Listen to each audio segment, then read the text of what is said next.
On a humid August morning in 1855, a child stood on an auction block in Savannah, Georgia, and not a single person wanted to buy him. His pale skin and colorless eyes marked him as cursed, dangerous, a bearer of bad luck that no plantation owner would risk bringing onto their property. The bidding started at $20, then $15, then $10. Finally, at just $5, one woman raised her fan. Margaret Dunor, a widow who owned 4,000 acres 12 miles outside the city, paid $12 out of what she called Christian charity. The crowd applauded her generosity. What they did not know was that Margaret had been searching for a child exactly like this one for 3 years. What they could not have imagined was that 73 people would disappear on her property over the next 14 years. Their fates documented in ledgers that local authorities allegedly burned in 1861, but one ledger survived, hidden in a foundation wall, discovered during highway construction in 1959. Inside were measurements, bloodline charts, and something called the Purification Project. Before we continue with the story of what happened to that albino boy and the hidden compound where Margaret conducted her experiments, I need to ask you something. Subscribe to this channel and hit that notification bell, Blacklight Stories, because we uncover the mysteries that history tried to bury. And please leave a comment telling us what state or city you are listening from. We want to know where our audience is hearing these dark stories. Now, let me take you back to that sweltering afternoon when a widow's terrible vision began to take shape. The summer heat in Savannah felt like a physical weight pressing down on the crowd gathered near the waterfront slave market. Margaret Dunor arrived in her carriage, alone as always, a massive woman whose size commanded attention in an era when such girth signaled wealth and power. At 47 years old, she had been a widow for 13 years, running her late husband's plantation with an iron will that made overseers nervous and neighbors wary. But what truly set Margaret apart was not her appearance or her business acumen. It was the library she had assembled over the past decade. Over 300 books on natural philosophy, anatomy, and animal husbandry, with a particular focus on breeding techniques and hereditary science. The boy brought to the platform that day was perhaps 11 years old. So thin his ribs showed through his shirt, but it was his coloring that made the crowd fall silent. His skin appeared almost translucent in the harsh sunlight. His hair was white blonde and sparse, and his eyes held a pinkish-gray quality that seemed to look through people rather than at them. The auctioneer, a professional named Cyrus Petton, struggled to hide his discomfort. Lot 47, he announced without his usual enthusiasm, male child approximately 11 years from the Hutchinson estate near Augusta. As you can see, he has a particular condition, albinism. The word was not spoken aloud, but everyone understood. In 1855 Georgia, such children carried heavy superstitious weight among both white and enslaved communities. Many believed they brought crop failures, that they could see ghosts, that they were marked by divine punishment. The mixing of African and European ancestry was common enough on plantations, but albinism created an uncomfortable ambiguity that defied the racial categories upon which the entire system depended. When bidding opened at $20, not a single hand rose. Petton lowered it repeatedly until reaching $5. Still nothing. People turned away, some making signs against evil. That was when Margaret raised her fan with deliberate slowness, her expression serene. The crowd turned to stare. $5 to Mrs. Dunor, Petton said quickly, relieved to have any bid. Going once, going twice sold. Margaret stood, opening her purse with theatrical generosity. "I will pay $12 for the poor child," she announced loudly. "It is our Christian duty to care for those whom others reject." Several women nodded approvingly. An elderly gentleman called out, "God bless you, Mrs. Dunor." She acknowledged the praise with a gracious smile, the very picture of benevolent Christianity. But as the boy was led to her carriage, her eyes studied him with the cold calculation, Her eyes studied him with the cold calculation of a naturalist examining a rare specimen. She had finally found what she needed. Subject 0 for her purification project. The boy, whose previous owners had called him Thomas, sat pressed into the corner of the carriage during the journey to Belmont Plantation. Margaret said nothing to him, but she opened a leather journal and began writing observations. His approximate age, the specific shade of his skin and hair, the color of his eyes in different light, the size of his hands and feet. She worked methodically, occasionally looking up to measure him with her gaze before returning to her notes. Augustus, Margaret's driver, had worked for the Dunor family for over 20 years. His shoulders were tense, his jaw tight. He had learned long ago not to question what Margaret did. Belmont had a reputation among the enslaved community in Chatham County. People went there and simply vanished, not escaped, because word usually spread about runaways being captured. These people ceased to exist, as if they had never been born. The carriage rolled through pine forest toward a part of Belmont that Thomas would soon know too well. A collection of buildings hidden nearly a mile from the main house, accessible only by a narrow road through thick woods. These structures had been built between 1843 and 1852, using materials purchased in small quantities from different suppliers across 3 states. The double-way workers who constructed them had been sold immediately after completion, dispersed to plantations so far apart they would never meet to compare stories. When Augustus stopped the carriage in front of the largest building, Margaret climbed down and beckoned Thomas to follow. The interior was unlike anything he had ever seen. Clean pine floors, whitewashed walls, glass windows. Margaret led him to a small room containing a bed with an actual mattress, a chair, a table with a basin, and a shelf. "This will be your room," she said, her cultured voice carrying no warmth. "You will be provided with adequate food, clothing, and shelter. In return, you will cooperate with certain procedures, medical examinations, measurements, observations. Do you understand?" Thomas nodded, understanding nothing except that survival meant obedience. "Can you read?" He shook his head. "Can you write?" Another shake. "You will be taught," Margaret said with satisfaction. "You will learn to read, write, and understand natural philosophy. These lessons begin tomorrow. You may ask questions about your lessons, but you will not ask questions about anything else you see or hear. You will not speak to others without permission. You will not attempt to leave. If you obey, you will be treated well. If you disobey, punishments will be severe. Do you understand?" Thomas nodded again, his thin body trembling. Margaret locked the door from the outside when she left. Thomas stood motionless for a long time before finally sitting on the edge of the mattress.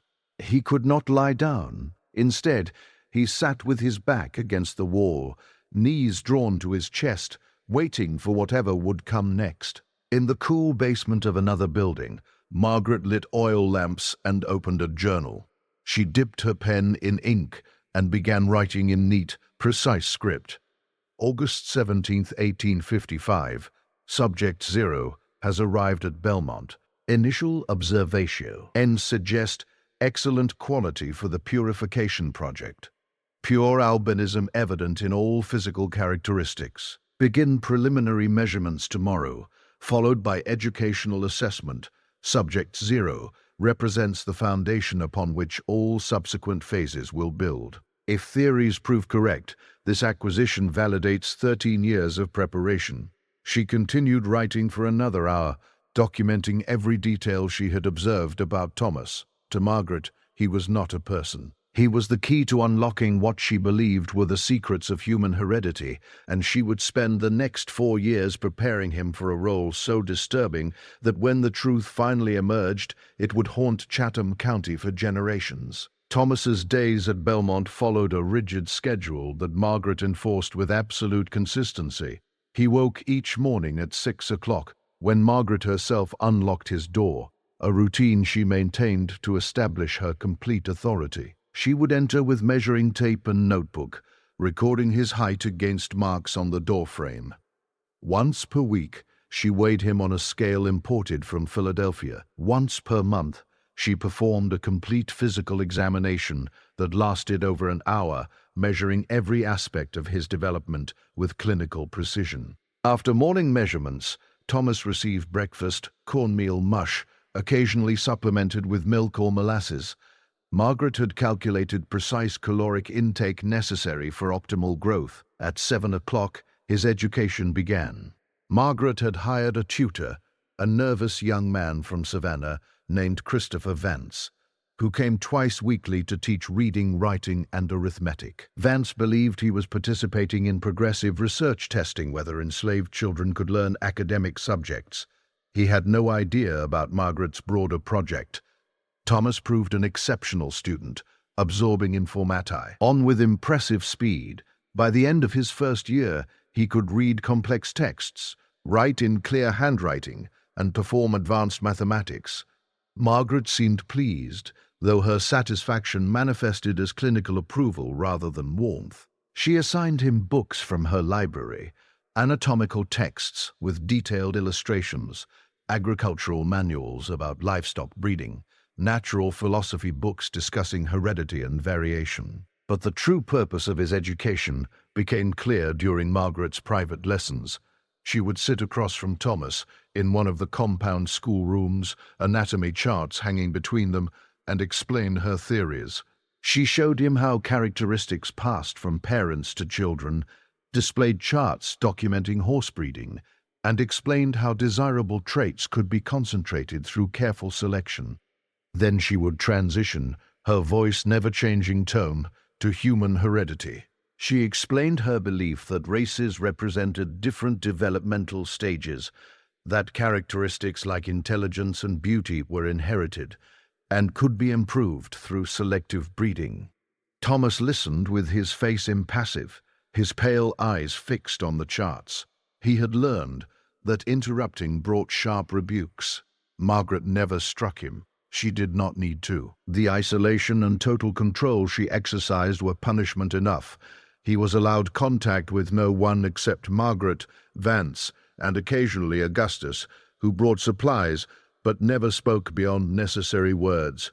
What Thomas did not yet understand was that Margaret was preparing him for a specific role.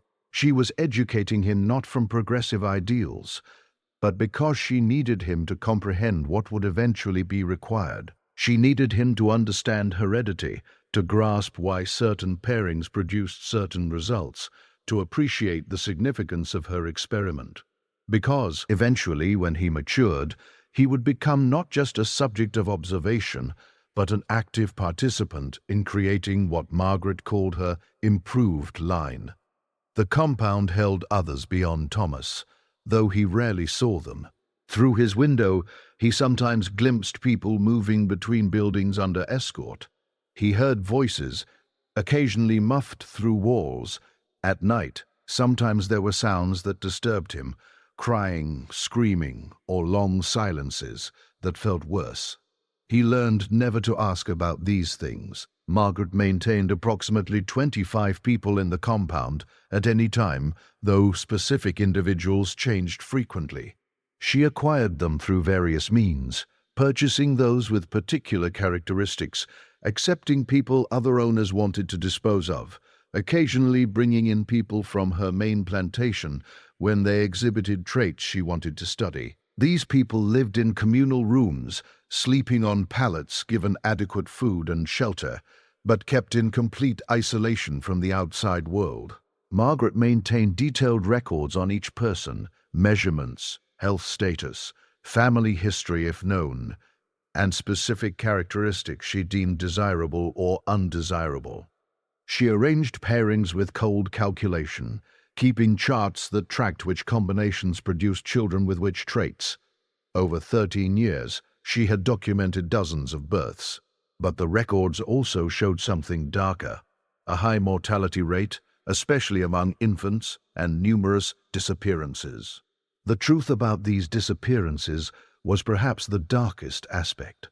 When children were born with what Margaret called degenerate characteristics, severe deformities, or health problems, they did not survive long. Her records noted They failed to thrive or expired due to natural weakness. But witnesses who came forward after Margaret's death told different stories. They described infants taken away shortly after birth and never seen again. They described a small cemetery deep in the pine forest, marked only by numbered wooden stakes. They described the copper-lined basement, where Margaret preserved biological specimens in alcohol jars, including some that appeared disturbingly human.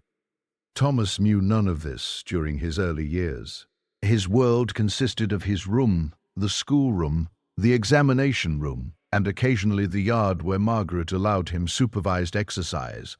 She maintained his health carefully, ensuring adequate nutrition, fresh air, and physical activity. But it was livestock management, not compassion. As Thomas approached his 14th birthday, in 1857, Margaret's lessons took on new dimensions. She began explaining reproductive biology in explicit detail using anatomical charts and preserved specimens. She discussed conception, gestation, and birth with clinical precision. She explained genetic inheritance with growing emphasis on his unique characteristics.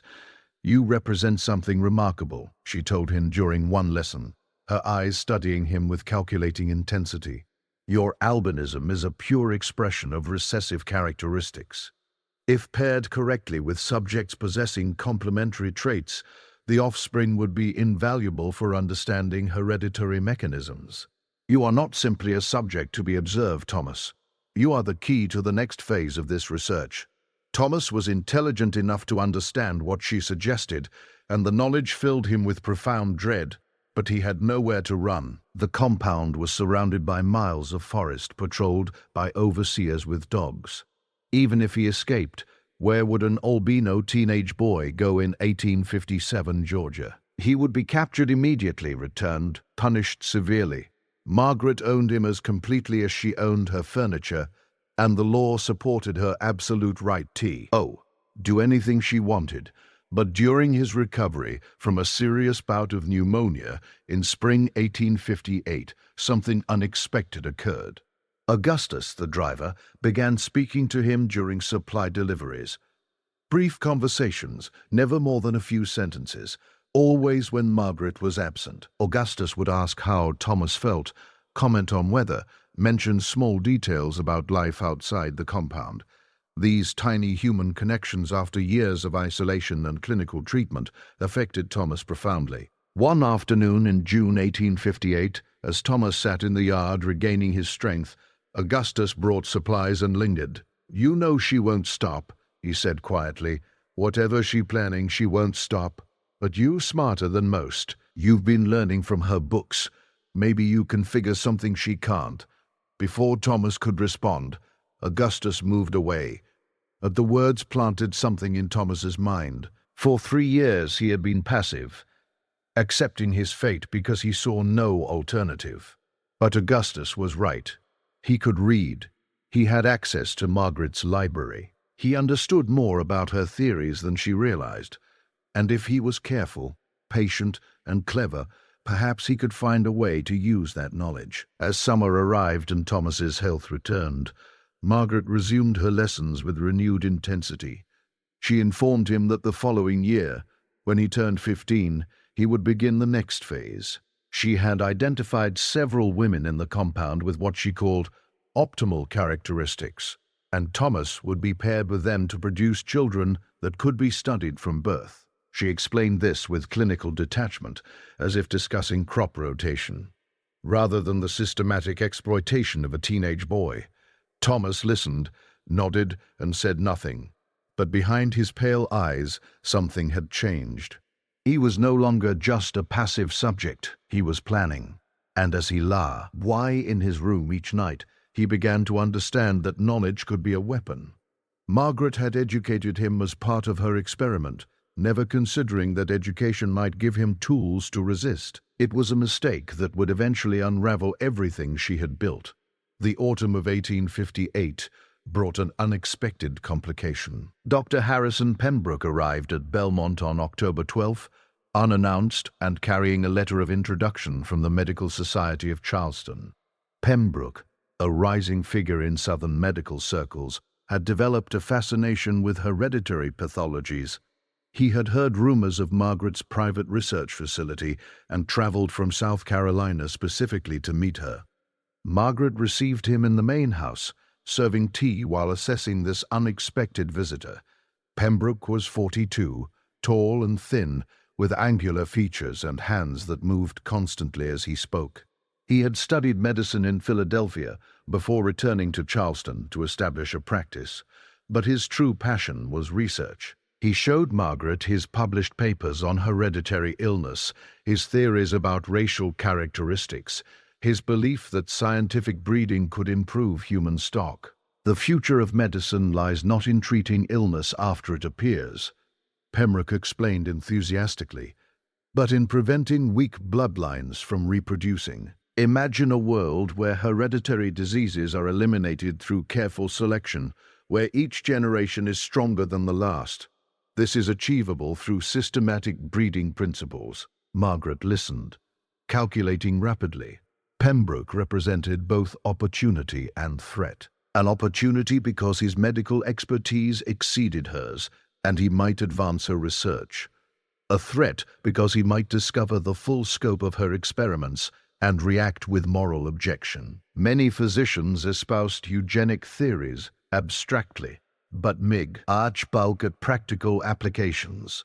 Your ideas are fascinating, Dr. Pembroke, she said carefully. I have maintained some observations of heredity among the enslaved population here. Nothing as systematic as your research, perhaps, but enough to convince me that animal husbandry principles do apply to human beings. Pembroke leaned forward, eyes bright. I would be honored to see your work. Perhaps I might contribute observations that could advance both our studies. After a long pause, Margaret made her decision. Very well, Doctor. I will show you my facility, but I must insist on complete discretion. The work is scientifically sound, but the general public lacks education to understand its importance. You have my word as a gentleman and man of science, Pembroke replied solemnly. The following morning, Margaret led Pembroke to the compound. As they walked through pine forest, she explained her theories and methods in greater detail than she had ever shared. She described 13 years of controlled breeding, meticulous documentation, attempts to isolate and predict hereditary traits. Pembroke listened with rapt attention, occasionally interjecting questions that demonstrated his medical knowledge and genuine interest. When they reached the compound, Margaret first took him to the building containing her records. Shelf after shelf of journals, charts, and diagrams documenting births, deaths, measurements, and observations, spanning over a decade. Pembroke examined these with growing excitement. Extraordinary, extraordinary, he murmured, examining a journal from 1847, documenting 3 generations of a family line. You have maintained consistency across years. The level of detail is remarkable. He paused, reading more carefully, though I must say the infant mortality rate appears quite high, 37% in this cohort alone. Margaret had anticipated this. Weak specimens, she replied smoothly. Sir, with obvious deformities or constitutional weaknesses, suggesting degenerate heredity. I have maintained detailed autopsy records on each case. The losses, while regrettable, provide valuable data about which characteristics breed true and which represent hereditary failure. Pembroke nodded slowly, though discomfort flickered across his face, but scientific curiosity overrode moral qualms. And you have preserved specimens. They descended into the copper-lined basement, where Margaret maintained her collection. Rows of glass jars, lined wooden shelves, each containing biological specimens suspended in clear fluid. Pembroke examined them with professional interest, making notes. Most were organs or tissue samples, but several jars contained small, fully formed bodies. Infants no more than a few days old, their tiny faces frozen in expressions suggesting they had not died peacefully. You conducted autopsies yourself? Pembroke asked. I had assistance from a physician in Savannah initially, until he passed in 1851. Since then, I have performed examinations independently. My anatomical knowledge is largely self-taught, but adequate for the purpose, more than adequate. Pembroke straightened, closing his notebook. Mrs. Dunor, what you have accomplished here represents a singular achievement. The scope, duration, and attention to detail are remarkable. You should publish these findings. Margaret shook her head. Publication is impossible. The public would never understand. I am content to continue research privately, advancing knowledge for its own sake. Then perhaps we might collaborate, Pembroke suggested. I could analyze your data, contribute medical expertise, help design additional studies. With proper methodology, we could produce findings that would revolutionize understanding of human heredity. Margaret considered carefully. Collaboration meant shared control and increase as risk of exposure. But the possibility of achieving true scientific breakthrough was alluring. "Let me show you the crown jewel of the project," she said finally. She led him to Thomas's room. The boy sat at his table, reading from a medical text. He looked up as the door opened, pale eyes moving from Margaret to the stranger. At 15, Thomas had grown considerably, though he remained thin. His white blonde hair was cut short, and his pallid skin seemed almost luminous in the afternoon light. "This is Subject 0, Margaret announced with unmistakable pride. "A pure albino acquired 4 years ago specifically for this project. I have documented every aspect of his development, provided extensive education in anatomy and natural philosophy, and maintained his health carefully in preparation for the breeding phase." Pembroke stared with undisguised fascination. He approached slowly and spent the next 30 minutes conducting a thorough examination, while Thomas sat motionless, enduring the stranger's probing hands with passive acceptance learned over years in the compound. Pembroke measured, palpated, looked into Thomas's eyes with various instruments. He asked questions about health history, vision, and sensitivity to sunlight. Thomas answered in a quiet, educated voice that clearly surprised Pembroke. "You have taught him to speak properly," Pembroke observed, "and to read. Interesting choice. Education serves multiple purposes," Margaret explained. "It allows him to understand the research significance, ensuring cooperation. It provides data on intellectual capacity of albino subjects. And practically as he matures, he will need to understand breeding protocols sufficiently to participate effectively." Pembroke straightened. "Participate in breeding protocols. You intend to use him as a stud, essentially when he reaches appropriate maturity?" "Yes. He is now 15. I plan to begin breeding phase within 6 months, pairing him with carefully selected women to produce offspring that can be studied from conception through development. The hereditary transmission of albinism is poorly understood. By controlling parentage and documenting results across multiple pairings, we can determine whether it breeds true and what other characteristics are linked to it." For the first time, Pembroke looked genuinely uncomfortable. His eyes moved from Margaret to Thomas and back. He is still quite young. Enslaved boys his age father children regularly throughout the South. Margaret replied coolly, "There is nothing unusual in this, and unlike field workers forced into casual unions, Subject 0 will participate in controlled, documented breeding for scientific purposes." "The context is entirely different." Pembroke said nothing for a long moment, scientific enthusiasm wearing with residual moral sense, but Margaret had calculated correctly that intellectual ambition would win. "What assurances do I have that offspring will be properly documented?" he finally asked. "Without complete records from conception through maturity, the data loses much value." "I have maintained such records for 13 years, Margaret said. "I have no intention of relaxing standards now. Every conception will be documented, every pregnancy monitored, every birth recorded in detail. Children will be raised here, where development can be observed systematically. You will have complete access to all records. Then I accept your offer of collaboration," Pembroke said. I can visit monthly to conduct examinations and contribute medical expertise.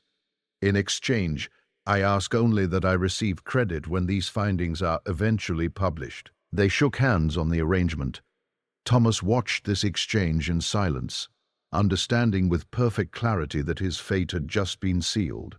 The one hope he had harbored, that Margaret might postpone or abandon her plans, evaporated. She had found validation from a respected physician who not only accepted her work, but wanted to participate. There would be no reprieve. After Pembroke departed that evening, Margaret visited Thomas's room. "Dr. Pembroke is impressed with our work. She said he believes we are on the verge of significant scientific breakthrough. You should feel privileged to participate in research of such importance." Thomas remained silent. "I expect your cooperation," Margaret continued, voice hardening. "You have been given advantages no enslaved person could dream of: education, adequate food and shelter, protection from field work, brutalities. I have invested considerable resources in your development. The time has come for you to fulfill the purpose for which you were acquired." Still, Thomas said nothing. Margaret studied him briefly, then left, locking the door behind her. In darkness, Thomas finally allowed himself to feel the full weight of despair. He was 15 years old, utterly alone, trapped in a nightmare that presented itself as science. And now a respected physician had validated everything Margaret believed, ensuring the horror would continue and escalate. But Thomas had spent 4 years reading Margaret's books, studying her theories, understanding how she thought, and he had begun noticing something neither Margaret nor Pembroke seemed to recognize. Their grand theories about heredity, their predictions about which traits would appear in offspring, were wrong more often than right. Margaret's charts showed disappointing results. Children who did not match predictions, characteristics that appeared or disappeared without explanation. Margaret attributed failures to insufficient data or hidden hereditary factors, but Thomas, reading the same books, understanding the same theories, had begun suspecting something more fundamental, that heredity was far more complex than anyone yet understood, and that Margaret's confidence in controlling and predicting it was a delusion. This insight gave him something he had not had before. Hope. Not hope for escape, which seemed impossible, but hope that Margaret's experiment might fail on its own terms, that results might prove so inconsistent that even she would be forced to acknowledge limitations. It was thin hope, dependent on outcomes years in the future, but it was something. And as Thomas lay in his narrow bed that October night, he made a silent vow he would cooperate with Margaret's demands because he had no choice. But he would watch, learn, and remember, and if he survived long enough, if Margaret's experiment eventually unraveled, as he suspected it would, he would make certain the world knew what happened in this hidden place. Harrison Pembroke returned to Belmont on November 18th, 1858, carrying medical instruments, journals, and supplies he deemed necessary for what he called proper scientific documentation of the breeding phase. Margaret received him warmly, relieved to have found not just a collaborator, but someone who shared her vision completely. Thomas had been prepared for Pembroke's visit. Margaret had explained in clinical detail what would be expected using anatomical charts and breeding manuals to illustrate procedures. She had selected 3 women from the compound's population, all in their late teens or early 20s, all exhibiting what she called optimal physical characteristics. She showed Thomas their documentation, detailed measurements, family histories, health assessments. She explained he would be paired with each woman in succession, that conceptions and pregnancies would be monitored closely, that resulting children would remain in the compound for systematic study. Thomas listened with his face carefully black. D.N.K., revealing nothing of the revulsion and terror inside. He understood resistance was impossible. Margaret had absolute power over everyone in the compound, and Pembroke's participation added medical authority to her commands.